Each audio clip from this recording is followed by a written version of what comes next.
Hello, my name is Naftali Crawford and my partner is Mildred Albarca, and we will be presenting on state-controlled reproduction. So, what is state-controlled reproduction?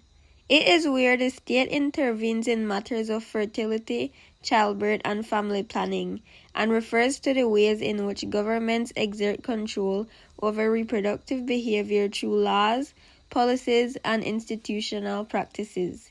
This can include promoting, limited, or coercing reproduction based on political, economic, or ideological goals. From an Aristotelian perspective, state-controlled reproduction threatens the pursuit of eudaimonia, in other words, human flourishing.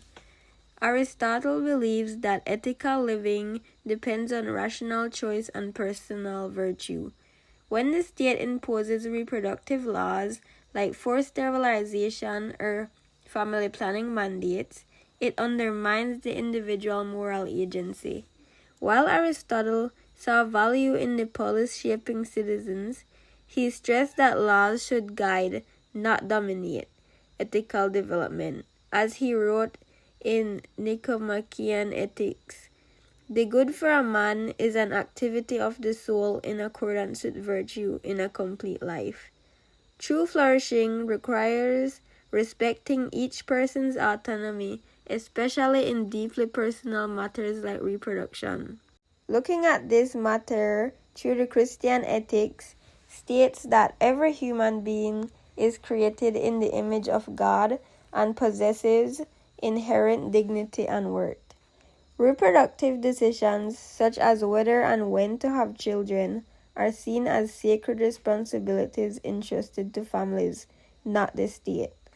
When governments impose reproductive controls, such as abortion bans or mandated births, they are violating the moral principle that life is a divine gift, not a tool for political or economic agendas.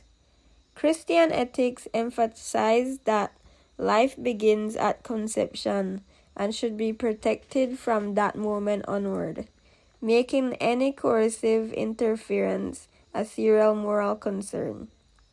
Policies that disrupt or manipulate reproductive choices undermine the integrity of the family and the spiritual vocation of parenthood.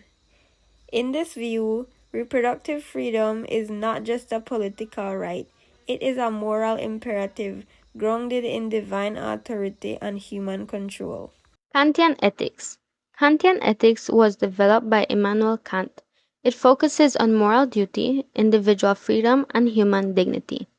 Kant believed that people must never be treated merely as tools for someone else's goal, but instead as ends in themselves, meaning every person deserves respect and moral freedom. Reproductive control policies can degrade this dignity by denying individuals the right to make deeply personal decisions about their bodies and futures. As Immanuel Kant stated on his groundwork for the metaphysics of morals, quotes, "Act in such a way that you treat humanity, always at the same time as an end and never merely as a mean." We have two examples. Our first example is the China's one-child policy, which started in 1979 to 2015. This is one of the most well-known examples of state-controlled reproduction. The Chinese government limited most families to only having one child to prevent overpopulation. Although the policy helped reduce population growth, it caused serious issues like forced abortion, abandonment of baby girls, and long-term gender imbalance. It also created emotional trauma for many families and violated basic human rights. Our second example is the modern abortion restriction in the United States. After the Supreme Court overturned Roe Wade in 2022, the legal landscape of abortion in the U.S. changed dramatically. The decision in Dobbs-Jackson Women's Health Organization gave individual states full authority to regulate abortion, leading to a wave of restrictive laws. States like Texas, Oklahoma, Alabama, and Missouri have enacted near total bans, often with no exceptions for rape or incest. Our personal perspective.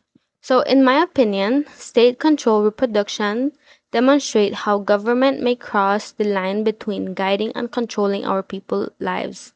Policies such as China one-child law and strict abortion bans demonstrate that when the government intervenes in personal decisions about having children, it can cause serious damage, such as breaking families apart, pressuring women, and causing lifelong emotional pain. It's no longer about helping our people, it becomes about power and control.